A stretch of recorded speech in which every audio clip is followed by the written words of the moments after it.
होंगे जो इस मूल ज्ञान को समझ पाते हैं, क्योंकि सुनते तो बहुत हैं, बहुत लोग सुनेंगे, लेकिन सब समझ नहीं पाएंगे।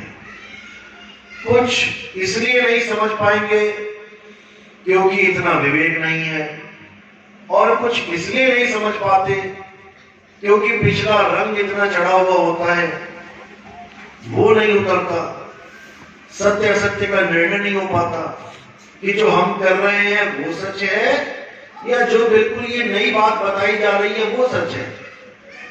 बड़ी दिक्कत आ जाती है। आप नीचे बैठे हो, सब बैठे जैसे वैसे बैठे, तो बड़ी दिक्कत हो जाती है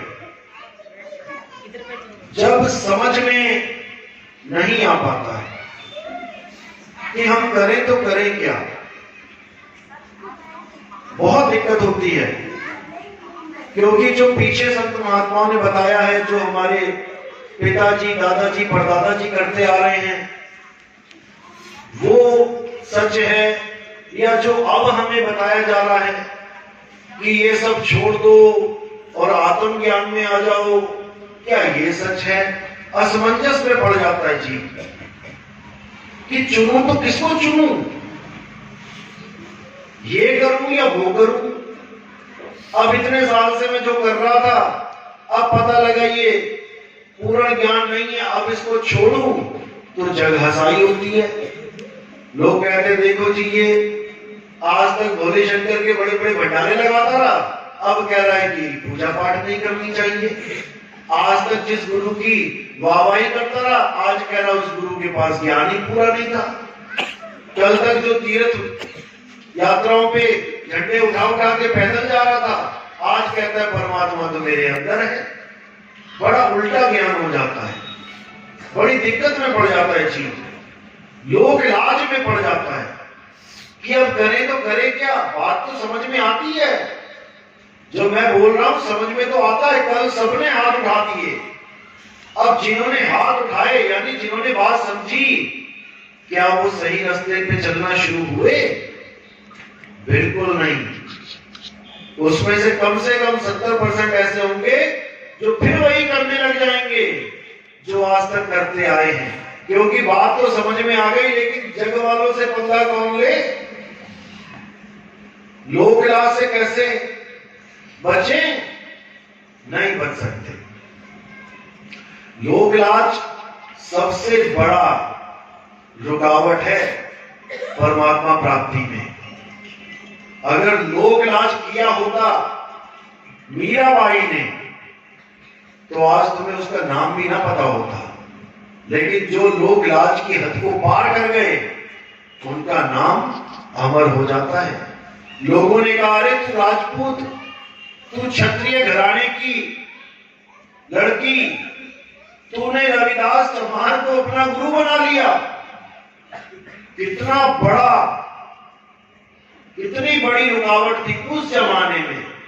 आज भी जात पात खत्म नहीं हो रही है, सोचो उस जमाने में कितनी ज्यादा थी। लेकिन वो नहीं पीछे हटी, वो कहती, पायो मैं नाम रतन धन पायो, वस्तु अमोलक दी मेरे सतगुरु, कृपा कर अपनायो, पायो मैं नाम रतन धन पायो। अगर वो भी ये सोचती कि अरे नहीं नहीं नहीं, मैं तो इतनी ऊंची जात की, मेरा गुरु नीच जात का, मैं तो गुरु नहीं बनाती, मैं तो ऊंचा वाला बनाऊंगी, भले गड्ढे में डाल दे, भले खाई से फेंक दे, भले 84 में डाल दे, लेकिन मैं तो अपनी जात वाला गुरु बनाऊंगी। तो उसका क्या फायदा? कुछ ना मिलता उसको। और लोग तो यहां तक सोचते हैं कि मीराबाई को कोई गुरु ही नहीं था, वो तो कृष्ण दीवानी थी, वो तो कृष्ण जी की मूर्तियां लेके घूमती थी। बिल्कुल सच है ये बात। शुरू में देवी देवताओं की पूजा अर्चना की जाती है, ABCD पढ़ी जाती है, लेकिन आगे जाके आत्मज्ञान को प्राप्त किया जाता है, उस वस्तु को जाना जाता है। वस्तु मूर्ति नहीं थी मीराबाई की, कि मीराबाई वस्तु हाथ में लेके, मूर्ति हाथ में लेके गली गली गाती फिर रही है। अमोलक यानी जिसका कोई मोल ना हो। आपके घरों में जितनी भी मूर्तियां हैं, कोई भी मूर्ति ले लो, किसी मंदिर में जितनी भी मूर्तियां हैं, उनका एक मोल है। आप मार्केट से खरीद के लेके आए वो मूर्ति, कोई 50 रुपए की, कोई 100 रुपए की, कोई 1000 की। मंदिरों में संगमरमर की अष्टधातुओं की मूर्तियां होती हैं, उसका भी रेट है, उसका भी मोल है, अनमोल हो भी नहीं। लेकिन मीराबाई की अनमोलक वस्तु कौन सी है? वस्तु अमोलक दी मेरे सतगुरु, कृपा कर अपनायो। कृपा करके उस गुरु ने मुझे अपनाया, ना कि मैं कृपा करके उनके पास गई कि मैं ऊंची जात की, चलो मैंने छोटी जात का गुरु बना लिया, मैंने ही एहसान कर दिया। उसने कृपा करके मुझे अपनाया। और वो अनमोलक वस्तु क्या है जिसका मीराबाई को ज्ञान हुआ, प्राप्ति हुई? वो हमारी आत्मा है। आत्मा का कोई मोल नहीं है, आत्मा अमोलक है। लेकिन उस वस्तु का कोई भेदी संत नहीं मिल पा रहा है, इसलिए वस्तु को छोड़ के, उस आत्मा को छोड़ के हम अन्य नाशवान चीजों में उलझे पड़े हैं। किसी भी, कोई भी, जो भी वस्तु हमें आंखों से दिख रही है वो सब नाशवान है। यहां तक कि जितने मंदिर, मस्जिद, गुरुद्वारे हमने बनाए हैं, ईंट पे ईंट रख के बनाए हैं, नींव खोद के बनाए हैं, ये भी नाशवान हैं। देखो कितने पुराने मंदिर खंडर हुए पड़े हैं, कितनी मस्जिदें खंडर हुई पड़ी हैं। ना हम दोबारा उसको रिपेयर करें, वो रह जाएगी, मिट्टी में मिट्टी हो जाएगी। जितने भी तीर्थ स्थान है, देखो एक बाढ़ आती है, तीर्थ स्थान उजड़ जाता है। ये हम हैं जो इन तीर्थ स्थानों को बसा के बैठे हैं। जहां तीर्थ स्थान में 10 लाख बंदा पहुंच जाए, उसका नाम ऊंचा हो जाता है कि वो बहुत बड़ा तीर्थ है। किसकी वजह से? अभी लॉकडाउन में सारे तीर्थ जीरो हो गए, एक भी भगत ना पहुंचा। तीर्थ की महिमा ही भक्तों से होती है। जहां भगत ना पहुंचे वहां पे कौन सा तीर्थ? आप जाओगे अकेले घूम घाम के वापस आ जाओगे, कहोगे यानी कहां गया मैं। और वहीं पे 10 लाख आदमी और तुम कहोगे क्या बात है। ये है तीर्थ। इसलिए साहिब ने बोला, भ्रम भ्रम कबीरा फिरे उदास, तीर्थ बड़ा या तीर्थ का दास। तो यहाँ पे तीर्थ का दास बड़ा है। तुम बना दो तीर्थ कहीं पे। ऐसे ऐसे मंदिर बनाए गए हैं जो अभी 10-15 साल में ही इतने मशहूर हो गए, इतने लोग वहां जाने लगे कि पुराने मंदिरों से भी ज्यादा महिमा हो गई उन मंदिरों की। क्यों? इच्छा पूर्ति कि जी इस मंदिर में जाके कुछ मांगो तो पूरा हो जाता है। इच्छा पूर्ति के चक्कर में सब के सब उलझे पड़े हैं, सब दुनियावी इच्छाओं को पूरा करने में लगे। कब तक पूरी होगी भाई? कब तक? जो असली चीज है, जिसको प्राप्त करने के लिए इंसानी चोला मिला, उसकी कोई खबर ही नहीं है कि वो मिल जाए तो क्या बात बन जाए। लेकिन नाशवान चीजों में सब उलझे पड़े हैं। तो 2 प्रकार के तत्व हैं सबके लिए, एक सत्य, एक असत्य। असत्य तत्व की क्या पहचान होती है? असत्य वो होता है जो बनता है और बिगड़ता है, जो एक सा नहीं रहता। जैसे ये संसार एक सा नहीं है। आज पौधा लगाओ, धीरे धीरे बड़ा होगा, आगे जाके सूख के मुरझा जाएगा, खत्म। ऐसे ये संसार है, दुनिया बदल रही है, पल पल बदल रही है। ऐसे ही ये काया है, चाहे आपकी है चाहे गुरु की है, दोनों काया बदल रही है। जब बच्चा पैदा हुआ, गुरु जी पैदा हुए छोटे से थे, धीरे धीरे बड़े हुए, बदल रहे हैं, और बड़े हुए, काया और बदल रही है। अब तुम इस बदलती हुई काया का ध्यान करने लग जाओ तो तुमने असत्य का ध्यान कर लिया। असत्य का ध्यान करोगे, सत्य कभी मिल ही नहीं सकता। प्लास्टिक के बीज बोओगे तो फसल कभी काट ही नहीं पाओगे। असली बीज बोना पड़ेगा। असली बीज यानी आत्मा को जानो। अगर असली फसल का स्वाद लेना है तो आत्मा की भक्ति करो, आत्म ज्ञानी बनो। आत्म ज्ञान में ही परमात्म ज्ञान मिलेगा। आत्म चीने परमात्म चीने, संत कहावे सोए, और यह भेद काया से बाहर पूछे बिरला कोई। ये काया से बाहर का ज्ञान है, ये काया के अंदर नाड़ियों का ज्ञान नहीं है कि तुम्हें इंगला नाड़ी, पिंगला नाड़ी, सुषुम्ना नाड़ी में उलझा दिया जाए। अरे ये नाड़ियां खुद नाशवान है, कहां नाड़ियों में ध्यान लगा के बैठ गए। ये चक्रास खुद नाशवान है, कहां मूल चक्र, स्वाद चक्र, नाभि चक्र में ध्यान लगा के बैठ गए। ये काया नाशवान है। जब काया भी नहीं थी तब परमात्मा कहां था? आज तो सारे गुरुओं ने घोषित कर दिया कि परमात्मा तुम्हारी काया के अंदर है। अरे जब काया भी नहीं थी तब परमात्मा कहां था? तब बताओ कहां था? किसी खेत में था कि किसी आसमान में था कि किसी नदी में था? आज तो मेरी काया के अंदर आके विराजमान कर दिया तुम लोगों ने। परमात्मा कभी काया में नहीं आता, इसको समझ लो। इसी को संतों ने बोला है, परमात्मा के लिए विदेह, विदेह शब्द का प्रयोग किया गया। हम लोगों के लिए देह शब्द का प्रयोग किया गया, जीवों के लिए देह।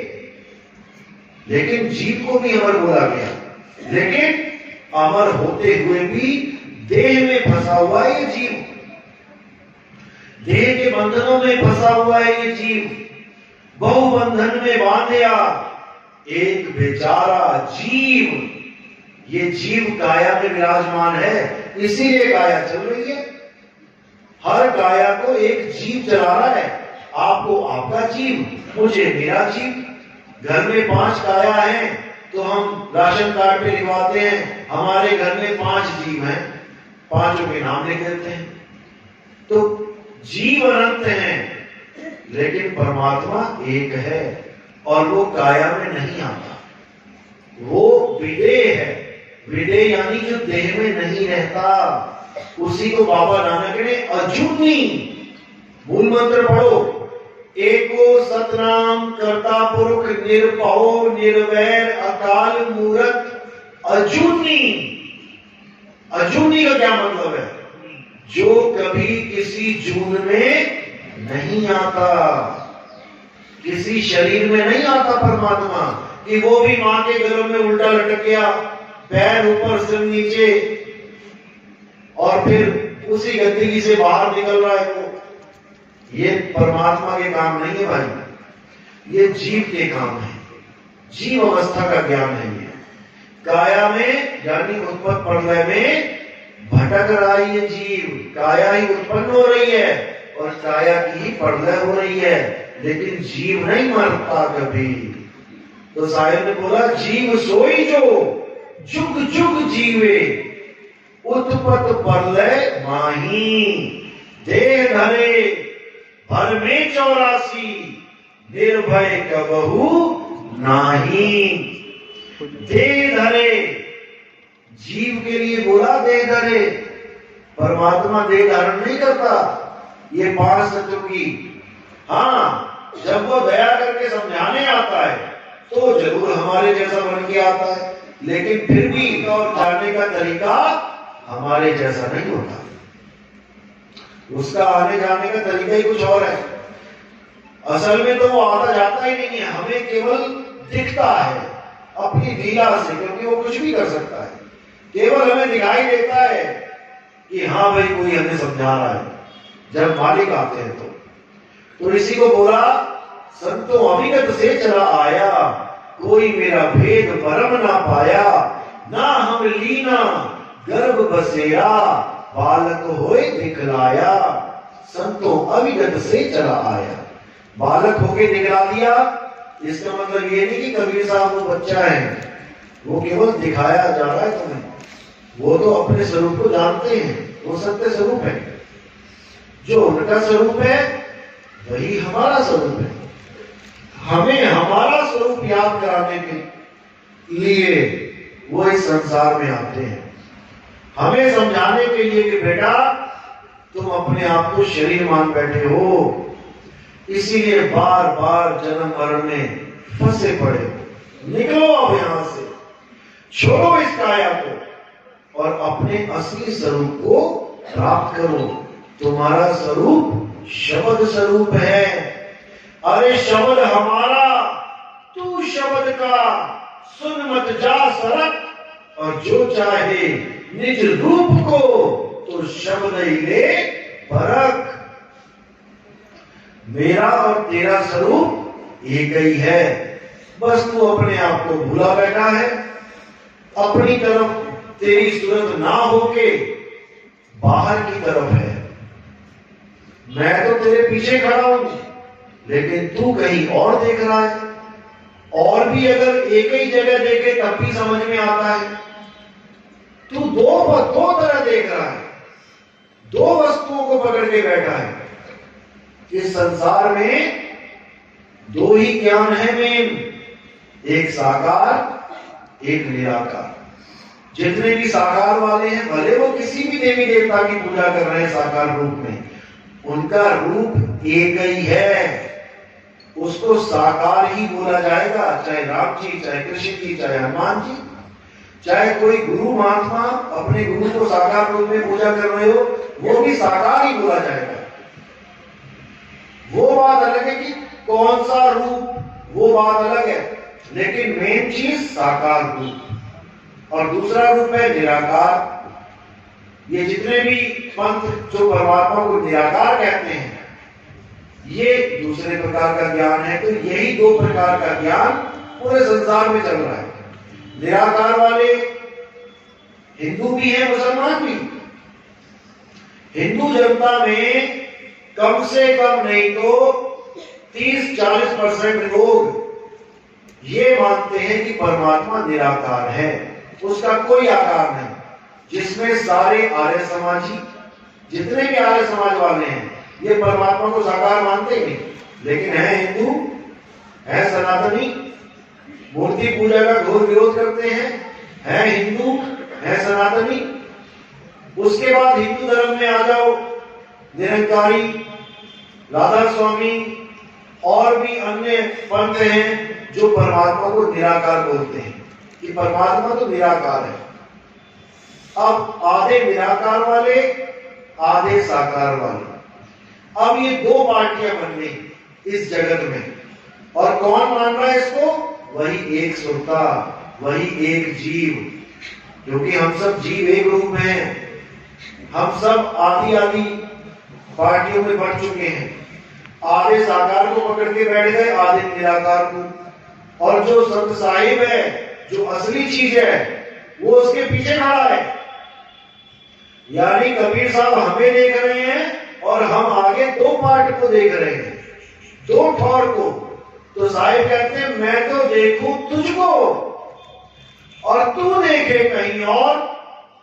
लानत ऐसे चित्त पर, एक चित्त दो ठौर। कहते लानत है ऐसे चित्त पर जो एक जगह भी स्थित नहीं हो पा रहा है। आधी दुनिया कुछ मान रही है, आधी कुछ मान रही है। हिंदू धर्म के अलावा मुसलमान ये मानते हैं कि अल्लाह का कोई रूप नहीं है, रंग रूप नहीं है।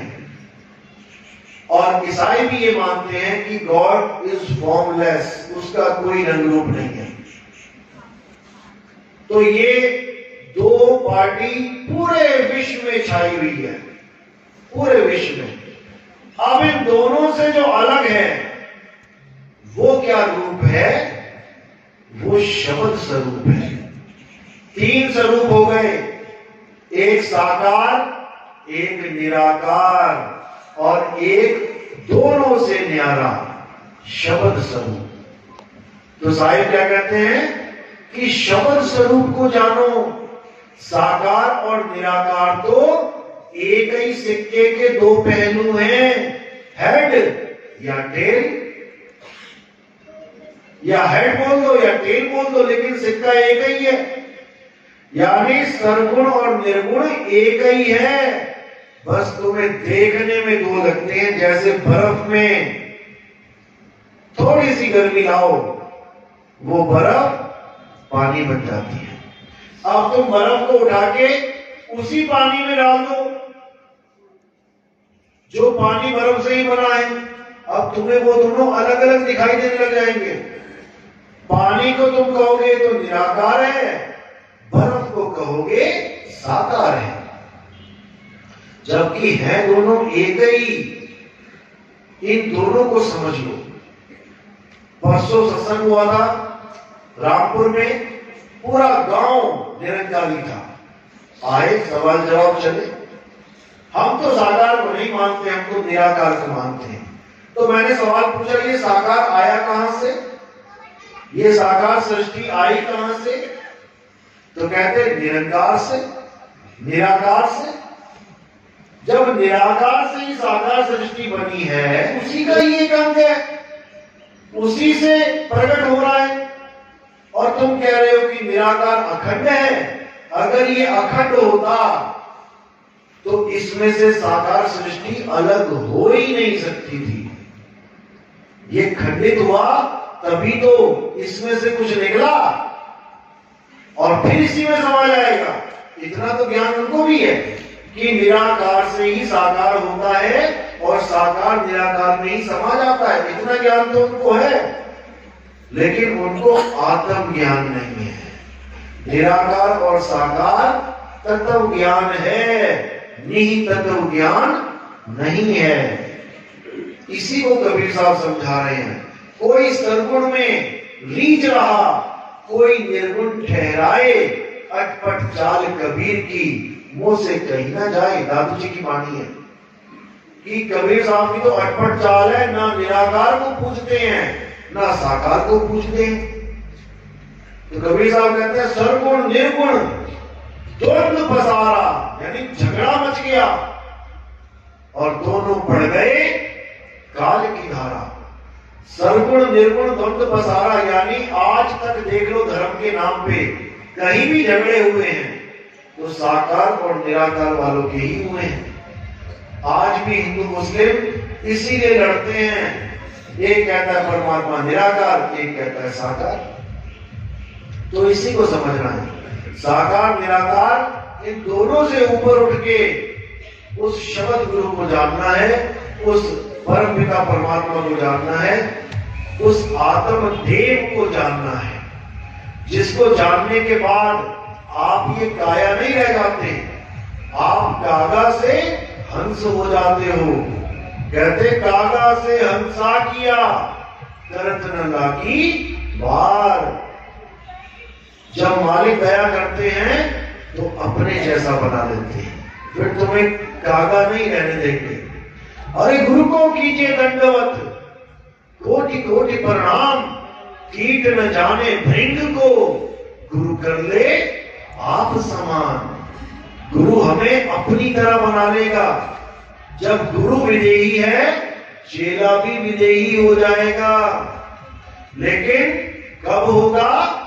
जब वस्तु अमोलक दी मेरे सतगुरु। जब तुम्हें उस वस्तु का ज्ञान सतगुरु से हो जाएगा, तब तुम उस वस्तु को प्राप्त करोगे। और वो वस्तु कोई और नहीं है, वो तुम्हारा ही असली स्वरूप है। तुम और परमात्मा एक हो जाओगे। गंगा नदी तब तक गंगा है जब तक जाके समुद्र में नहीं मिल गई। समुद्र में मिलने के बाद तुम ढूंढ भी नहीं पाओगे गंगा गई कहां। इसी प्रकार सूरत और शब्द जब तक अलग हैं, तब तक देखो कितने रूप बना के बैठी है सुरता। ये सब सुरता अपने रूप धारण करके बैठी है। अलग अलग किरणें हैं ये, और एक सूर्य की जो जो किरण ट्रांसफर होती जाएगी, वापस अपने मूल को पहुंचती जाएगी। वो सूर्य ही हो जाएगी,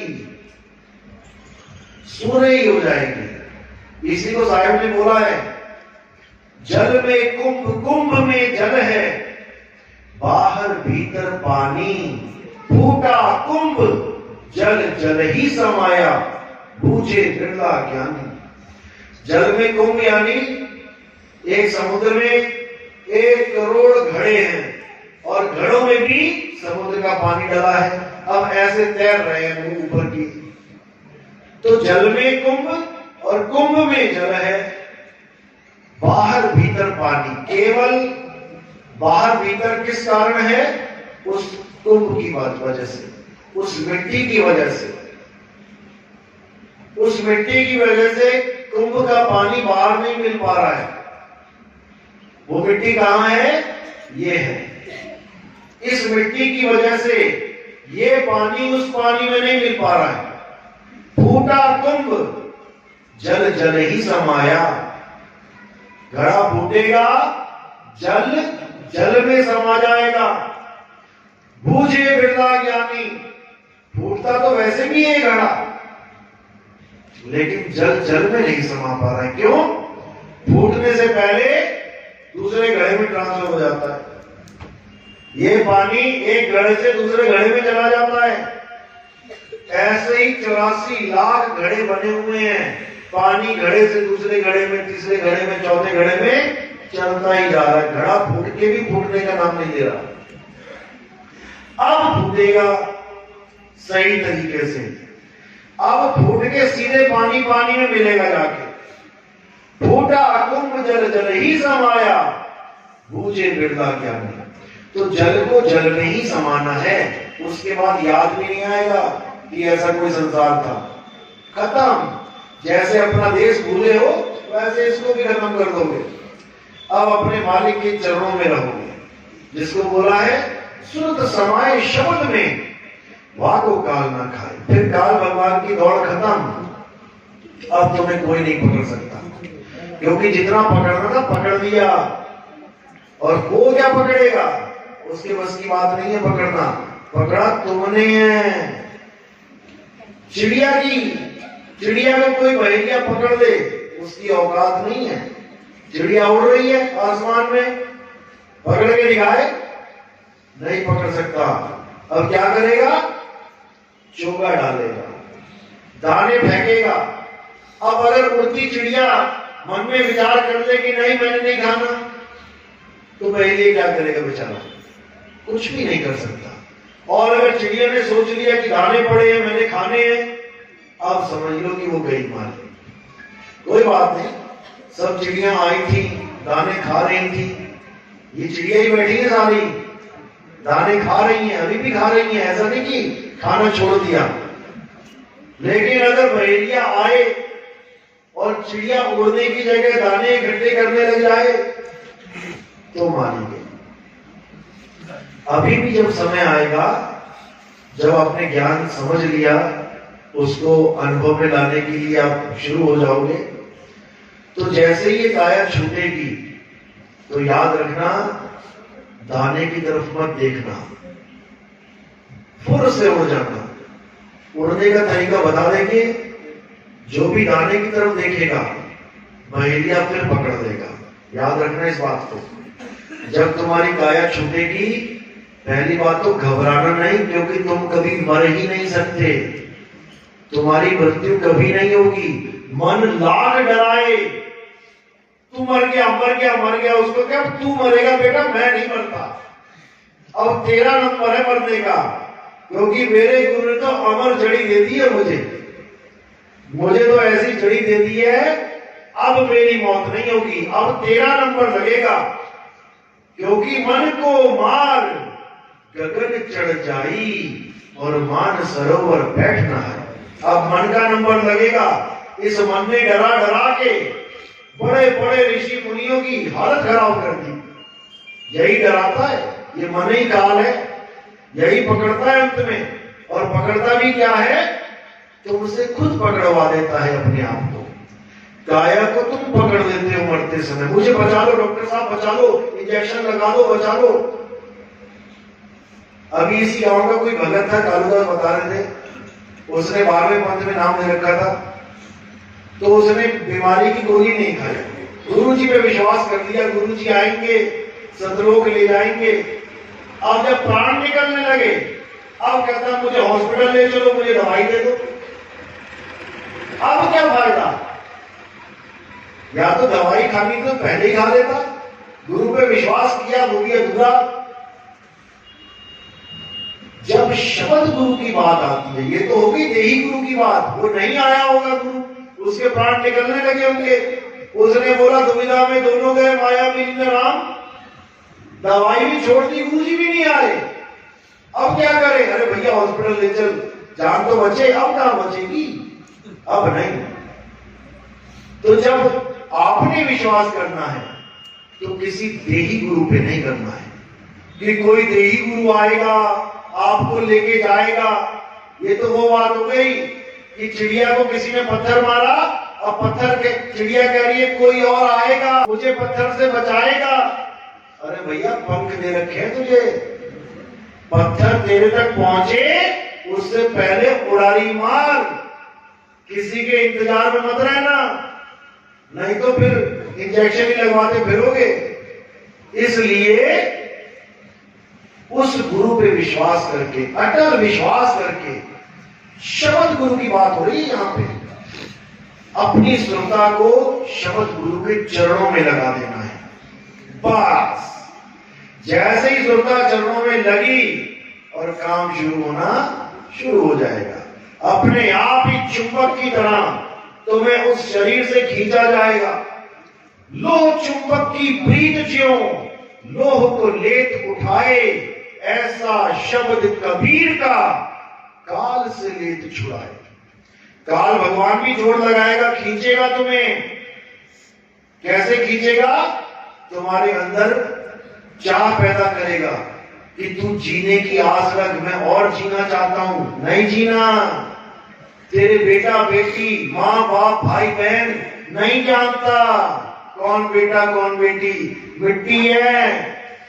मिट्टी कब से मेरा बेटा बेटी बन गया, ये चमड़ा कब से मेरा माँ बाप बन गया, मैं तो खुद एक आत्मा हूं।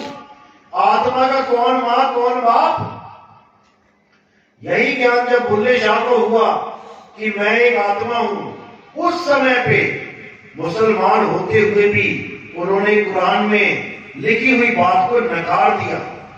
कुरान में लिखा था कि हम सबका जनक कौन है, हम सब आदमियों का पिता कौन है, माता कौन है, आदम और हव्वा। उस समय बुल्ले शाह को जब आत्मज्ञान हुआ, उन्होंने एक ही लाइन में सारा खारिज कर दिया, ना मैं आदम हव्वा जाया, ना मैं अपना नाम तर आया। बिल्कुल कहानी खत्म कर दी कि मैं किसी आदम हव्वा की औलाद नहीं हूं। जब आदम हव्वा की औलाद नहीं हूं तो इन माँ बाप की भी नहीं हूं। इन माँ बाप की औलाद ये काया है। शरीरों से शरीर पैदा होता है, शरीरों से आत्मा पैदा नहीं होती। तो जब ये आत्मज्ञान हो जाएगा तब हर प्रकार के शरीर को केवल एक चमड़े का टुकड़ा मानना है आपने। हाँ, वो जीव जिसको चला रहा है चमड़े को, उसको परमात्मा का जीव समझो, उसको शरीर मत समझो कि सामने शरीर बैठा है, परमात्मा का जीव बैठा है। तो जीव ना किसी का भाई ना किसी का बहन, जीव तो ईश्वर का अंश है। ईश्वर अंश, जीव अविनाशी। कब बोला माता पिता का अंश है? आप लोग को यह पढ़ाया जा रहा है कि तुम माता पिता के अंश हो। भैया मैं नहीं हूं, मेरा शरीर है। मैं कब से अंश हो गया माता पिता का? मैं तो परमात्मा का अंश हूं, ईश्वर का अंश हूं, जीव हूं, अविनाशी हूं। माता पिता ने जिसको पैदा किया वो संसार घाट में खत्म हो जाएगा, मैं थोड़ी नहीं खत्म हो जाऊंगा, मैं तो आगे की यात्रा करूंगा। तो मैं वो नहीं हूं जो मुझे बताया जा रहा है। तो इसी को समझना है। तो जब अंत समय आएगा तो आपने किसी की भी आस नहीं लगानी है, किसी गुरु की आस नहीं लगानी है।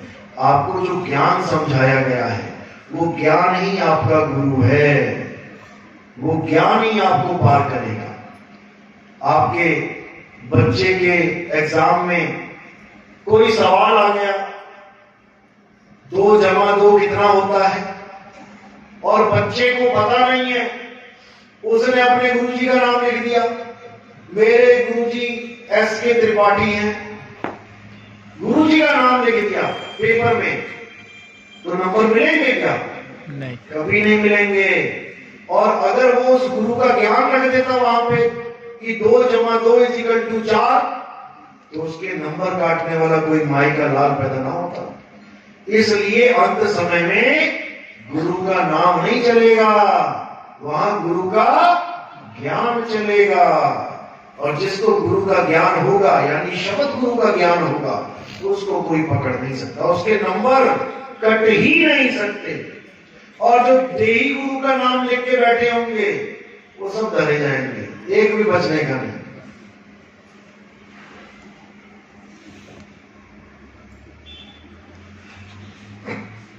तो बात इतनी सी है कि गुरु मेरे सभी बड़े, अपनी अपनी तौर। किसी ने राम राम कह दिया जपने को, वो भी सिर माथे कि गुरुजी आपका लाख लाख शुक्र है, मैं तो गलत संगत में बीड़ी जर्दा तंबाकू नशे गांजा अफीम खाने पीने लग गया था, तो आपकी दया हुई, आपने मुझे राम राम जपने को दिया, मुझे बड़ा आनंद आया, शुक्र है आप मिले। वो गुरु भी बहुत किस्मत वालों को मिल रहा है जो राम राम भी दे रहा है। कोई सोहम सोहम वाला गुरु मिला तो भी लाख शुक्राना आपका, आपने हमें उसका भेद बताया जो काया का सार है। काया का सार क्या है? श्वासा सार है, लेकिन देही का। अगर सांस बंद कर दें तो अभी छुट्टी हो जाएगी सबकी काया की। तो काया देही का सार है। महात्मा बुद्ध भी जब थक गए, हार गए, महात्मा की प्राप्ति नहीं हुई। लोगों ने उनको परमात्मा बना रखा है। सोचो, लोग कहते हैं भगवान बुद्ध ही परमात्मा थे, और वो खुद परमात्मा को ढूंढने के लिए निकले हुए हैं। 9वां अवतार बोल रखा है उनको। अगर आप पढ़ोगे तो राम जी के बाद कृष्ण अवतार, कृष्ण जी के बाद बुद्ध अवतार, 9वां अवतार बोला है भगवान का। वो भी भगवान को ढूंढने निकले हुए हैं। भगवान खुद भगवान को ढूंढने जा रहा है जंगल में, गुरु धारण कर रहा है। गुरु भी धारण किए तो ऐसे गुरु मिले जिनको खुद परमात्मा नहीं मिला था। तो महात्मा बुद्ध ने उन गुरुओं को धारण भी किया और रिजेक्ट भी मार दिया, छोड़ भी दिया। अगर हरियाणा के होते तो कहते खसम बदल दिया। तो ऐसा नहीं है, गुरु को आप छोड़ सकते हो ज्ञान के आधार से। अगर आपको किसी गुरु का ज्ञान और अच्छा समझ में आ रहा है, और अच्छा लग रहा है, ऊंची बात लग रही है, तो उसमें कोई दोष नहीं है। 5वीं का ज्ञान कंप्लीट कर लिया, अब 6वीं का ज्ञान लेने के लिए अगले गुरु के पास जाने में कोई दोष नहीं है। आपकी तरक्की है कि इस गुरु का ज्ञान तो मेरे पास है ही है, हमेशा रहेगा। अब इससे आगे का भी मिल गया तो कमी हुई या पूर्ति हुई? पूर्ति हुई। इसलिए साहिब ने बोला, सबका हुक्का लीजिए साचा शब्द निहार, और पक्षपात मत कीजिए कहे कबीर विचार। कोई भी गुरु आता है, आप उसके सत्संग को सुनो, समझो कि वो कौन से शब्द की बात कर रहा है, वो कौन से शब्द को सार बता रहा है। क्या उस शब्द से मेरी मुक्ति होगी? कोई जाप की बात कर रहा है कि बेटा नाम जपना पड़ेगा। कितने नाम बाबा जी? बेटा 1 जप लो। ठीक है, एक और आया, भाई ये तो नाम गलत है, यहाँ तो 2 नाम जपने पड़ेंगे आपको। ठीक है, 2 जप लिए। एक और आया, बेटा 5 नाम जपने पड़ेंगे। अच्छा बाबा जी, 5 नाम जप लिए। एक और आया, कहता 10 नाम जपने पड़ेंगे। साहिब कह रहे हैं, कोटि नाम संसार में, करोड़ों नाम जप लो, इनसे मुक्ति ना होए और गुप्त नाम सतपुरुष का बूझे बिरला कोई। वो ज्ञान, वो नाम बूझना पड़ता है। बूझने का मतलब जपना नहीं, बूझने का मतलब जैसे पहेली को बूझा जाता है, क्योंकि नाम को बूझना पड़ेगा। नाम कोई नाम नहीं है मंत्र जंतर, नाम एक वस्तु है, सत वस्तु ही नाम है, इसलिए उस नाम को सतनाम कहते हैं। और 52 अक्षरी नाम को असत नाम, कृत्रिम नाम, नकली नाम, बनावटी नाम कहते हैं। गुरु ग्रंथ साहब में लिखा है, कृत्रिम नाम कथे तेरे जीवा, सत्य नाम तेरा परा पुरबला। कृत्रिम नाम यानी नकली नाम जो मैंने तुमने मिलके बनाए। हिंदुस्तानियों ने हिंदी में बना दिए, चीनियों ने चीनी भाषा में बना दिए, अरबियों ने अरब भाषा में बना दिए, अंग्रेजों ने अंग्रेजी भाषा में बना दिए, तो करोड़ों नाम बना दिए। सब कृत्रिम, नकली, बनने और बिगड़ने वाले नाम। कृत्रिम नाम कथे तेरे जीवा, यानी इस जीव से बोलने वाले सारे नाम कृत्रिम हैं, नकली हैं। चाहे राम राम कह लो, चाहे श्याम श्याम कह लो, चाहे कबीर कबीर कह लो, चाहे कुछ भी कह लो, ये सब 52 अक्षरी कृत्रिम नाम है। सतनाम तेरा परा पुरबला। सतनाम का मतलब है आत्म राम। आत्म राम बोलने की चीज नहीं है। आत्मा के नाम तो बोल सकते हो, बोल दिया आत्मा, लेकिन आत्मा बोल के आत्मज्ञान नहीं होगा। जैसे मैंने कह दिया करंट, तो करंट बोल के करंट नहीं लगेगा। करंट तो तब लगेगा जब मैं जाके स्विच में उंगली दे दूंगा, तब जो चीज मुझे अनुभव हुई वो है करंट। ये तो मैंने नाम रख दिया उसका, हिंदी में, इंग्लिश में, उर्दू में। कोई उसको बिजली बोल देता है, कोई उसको ऊर्जा बोल देता है, कोई उसको विद्युत बोल देता है, कोई उसको करंट बोल देता है, कोई उसको इलेक्ट्रिसिटी बोल देता है। नाम कितने भी रख लो, लेकिन अनुभव छू के ही होगा। इसी प्रकार 52 अक्षरी कितने ही नाम जप लो, परमात्मा नहीं मिलेगा। परमात्मा कब मिलेगा? जब तुम्हारी सूरत उसको टच करेगी। वो केवल सूरत के द्वारा पकड़ा जा सकता है, वो केवल सूरत के द्वारा देखा जा सकता है। इन इंद्रियों के बस की बात नहीं है उसको छूना। नहीं तो कब का मैं अपने हाथ से किसी की भी आत्मा को छू के देख लेता। हाथों से, चमड़े के हाथों से चमड़ा ही छुआ जा सकता है, चमड़े की आंखों से चमड़ा ही देखा जा सकता है। परमात्मा को देखने के लिए सूरत की आंख चाहिए। इसीलिए वाणी भी बोली साहब ने, सूरत से देख ले वह देश, सूरत से देख ले वह देश, देखत देखत दीखण लागे, मिट गए सकल आदेश, सूरत से देख ले वह देश।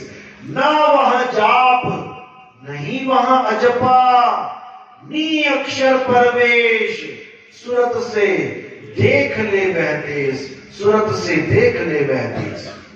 वहां नी अक्षर प्रवेश होगा, यानी अक्षर वाला वहां नहीं पहुंच पाएगा।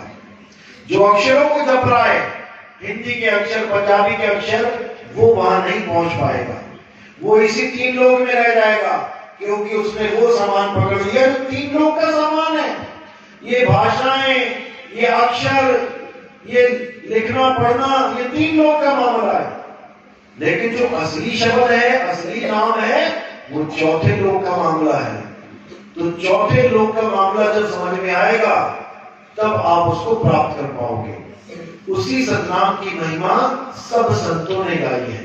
सतनाम कोई जाप नहीं है कि कोई जपने लग जाए सतनाम सतनाम सतनाम सतनाम, उससे कुछ नहीं होगा। सतनाम है क्या, इसको जानो। तो साहिब कह रहे हैं, सत्य नाम है सार, बूझो संत विवेक करी, उतरो भवजल पार, सतगुरु का उपदेश यही। कबीर सागर की पहली लाइन है ये, और कबीर पंथी ही नहीं समझ पा रहे हैं इस लाइन को। उठा के फूल पत्तियां और पान के पत्ते और नारियल पूरी दुकान सजा ली इन लोगों ने, लेकिन उस सतनाम को नहीं जान पाए। सतनाम जपवा दिया संगत को, सतनाम जपो सतनाम जपो सतनाम, लेकिन सतनाम का भेद नहीं जान पाए। तो साहिब पहली लाइन में बता रहे हैं कि सतनाम है सार। अब कोई कहे सार शब्द अलग है, सतनाम अलग है, ये भी पाखंड चल रहा है यहाँ पे। इसके नाम पे लूटा जा रहा है। 20-20, 21-21 हजार में सतनाम दे रहे हैं, 1-1 लाख में सार नाम दे रहे हैं। जो खुद कुटिया में रह के चला गया परमात्मा, उसके नाम पे अरबों खरबों रुपया इकट्ठा करा जा रहा है। तो साहिब कह रहे हो सतनाम को जान भाई, सतनाम कोई मंत्र नहीं है। सत्य नाम है सार, सार यानी जिसका कभी नाश नहीं होता, और असार यानी जो नाशवान है, सत्य यानी जिसका कभी नाश नहीं होता, असत्य यानी जो नाशवान है। तो कह रहे सत्य नाम है सार, बूझो। बूझो मतलब जपो नहीं, जपना नहीं है, बूझो, क्योंकि ये एक पहेली है। ये तुम्हारे सामने पहेली है, इसी पहेली को बूझो कि कहां है सतनाम। श्वासों में है, मुंह में है, नाभि में है, त्रिकुटी में है, पिंगला पिंगला सुषुम्ना में है, कहां पे है सतनाम। इस पहेली को बूझ लो, गुरु से पूछ लो, तब तुम्हें समझ में आएगा सतनाम है कहां। है बिल्कुल पास। वो तो कहां ढूंढे रे बंदे, मैं तो तेरे पास में, है बिल्कुल पास, लेकिन तुम्हारी सूरत वहां नहीं जा पा रही है, तुम ढूंढ नहीं पा रहे हो। घर में पड़ी वस्तु नहीं सूझे, बाहर ढूंढन जासी, जल में मीन प्यासी, मोहे देखते आवे हासी। जल में ही मीन है, वस्तु घर में ही है, लेकिन तुम्हें घर का ही नहीं पता, क्योंकि तुम्हें उस घट की जानकारी नहीं है जिस घट में परमात्मा विराजमान है। तुम्हें तन घट मन घट तो समझ में आ गया।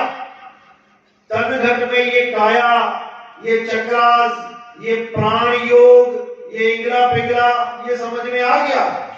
मन घट में तुम्हें प्रकाश, अनहद नाद, गुरु का नूरानी स्वरूप, ये सब समझ में आ गया। लेकिन इससे परे जो घट है, आत्म घट, वो समझ में नहीं आया।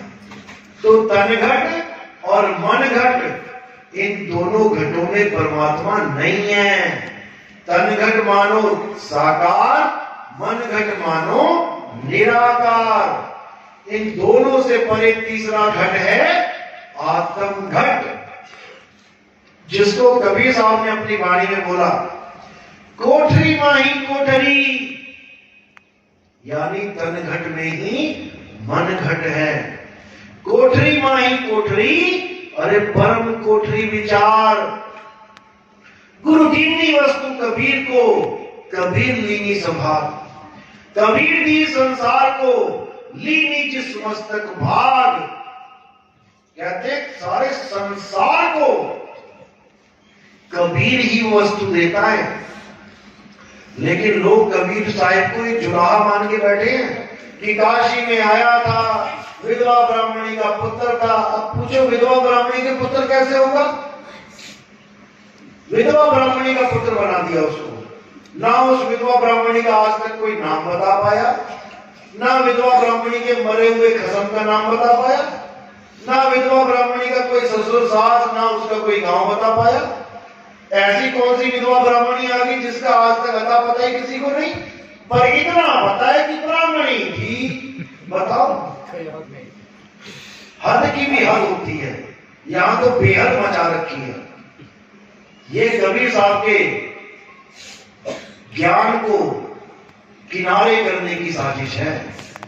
कि क्या गुरु बनाने जा रहे हो, जिसके बाप को पता नहीं, उसको गुरु बनाने जा रहे हो। ये सब ब्राह्मणों की चाल। उसको भी ज्ञान क्योंकि ज्ञान देते थे वो, उसको भी अपनी जात का बना दिया उन्होंने कि ज्ञान दिया था, हाँ ब्राह्मण ही होगा। जैसे रविदास जी को भी कहते हैं कि ये पिछले जन्म का ब्राह्मण था। पिछले जन्म का ब्राह्मण शूद्र बन जाता है, पिछले जन्म का ब्राह्मण शूद्र बन जाता है, तो तुम भी शूद्र बन सकते हो। और आज का शूद्र अगले जन्म में ब्राह्मण भी बन सकता है। चलो इनके भी पैर छू लेते हैं, तब तो कोई शूद्र के पैर नहीं छुएगा। लेकिन वो ज्ञानी है, उसको भी ब्राह्मण बना दिया, इस जन्म का नहीं, वो पिछले जन्म का। ये हाल है। तो साहिब कह रहे सत्य नाम है सार, पूछो संत विवेक करी, उतरो भवजल पार। सतगुरु का उपदेश यही, भवजल भी यही है, सतनाम भी यही है, और पार भी यही है। सब कुछ यही है, बस तुम समझते जाओ। ब्रह्मा जी भी यही है, विष्णु जी भी यही है, शंकर जी भी यही है, माता भी यही है, गौरी गणेश भी यही है। सब कुछ यही है, पूरी सृष्टि यही है। जो पिंडे सो ब्रह्मंडे, जिन खोजा तिन पाया। जो इसको खोजता जाएगा, इस काया को, सब कुछ पाता जाएगा, इसके अलावा कुछ है ही नहीं। तो वो सार भी इसी में है, लेकिन वो गुप्त भेद है कि वो कहां है। वो काया में नहीं है, वो अजूनी है, वो काया से परे है, वो देह से परे है। लेकिन वो कहां है? जब गुरु भेद बताता है, सूरत को शब्द से जोड़ने की विधि बताता है, तब समझ पाते हैं कि वो परमात्मा कहां विराजमान है, वो परम कोठरी कहां है। कोठरी माही कोठरी तो समझ में आ रही कि तन में ही मन है। संतो तन खोजा मन पाया, मन ही श्रोता मन ही वक्ता, मन ही निरंजन राया। इसी काया में मन निरंजन रहता है, काल भगवान रहता है। इसी को बोला तेरा साई तुझ में है, दुश्मन भी तुझ माही। इस काया में तेरा साई है, काया में ही दुश्मन है, यानी काया से ही मिलेगा। बिल्कुल आसपास है, बस माया का पर्दा है और कुछ नहीं है।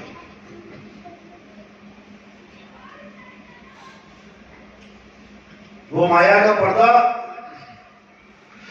जब गुरु मिलता है तो उठ जाता है, उसके बाद दीदार होता है।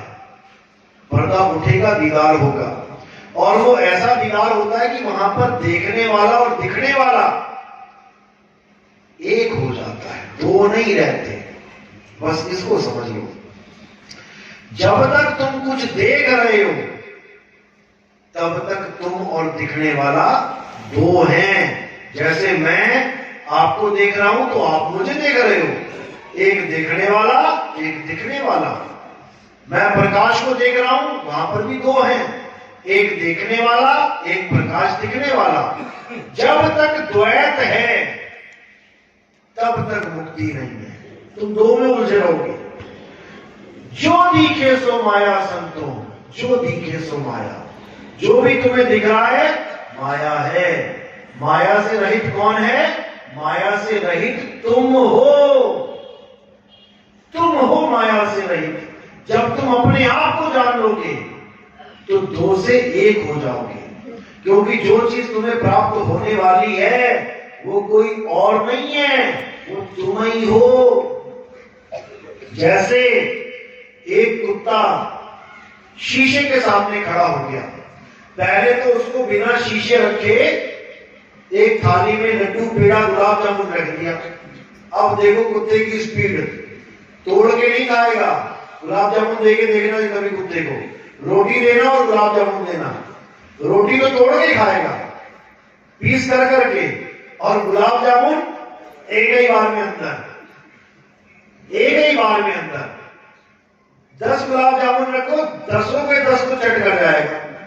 अब क्या करना है आपने? प्लेट वहीं रखो, 10 गुलाब जामुन रखो, लेकिन एक शीशा रख दो उसके आगे। शीशा रखा है, शीशे के आगे प्लेट है, प्लेट के आगे कुत्ता खड़ा हो गया। अब वो एक भी गुलाब जामुन नहीं खा पाएगा। क्यों नहीं खा पाएगा? क्योंकि उसको लगेगा सामने एक और कुत्ता खड़ा हो गया, अब ये मुंह मारेगा, इससे पहले इसको दौड़ा दूं मैं, अब भौंकना चालू।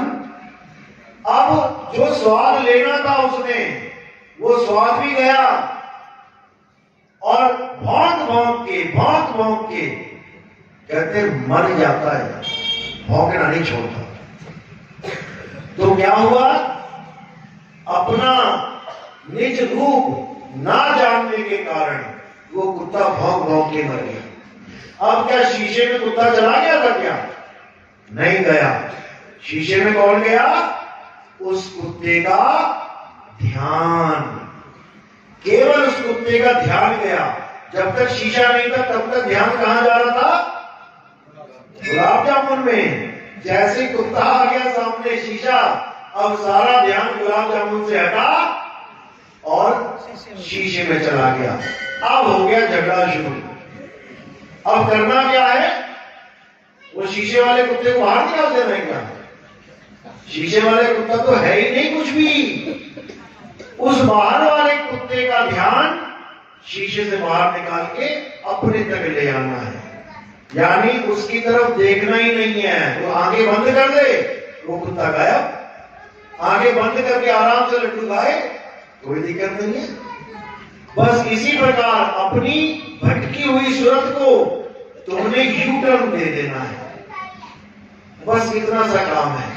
उलट समानी आप में, खुद में समाएगी ये, क्योंकि खुद से ही अलग हुई पड़ी है। तुम तुमसे ही अलग हो गए हो। तुम खुद को ही नहीं जान पा रहे हो कि मैं हूं क्या। जो दिख रहा है वही मान के बैठ गए कि ये मैं हूं। तुम खुद से ही जुदा हो। जब खुद को पाओगे तब खुदा ही हो जाओगे। सारा खेल खुद का है।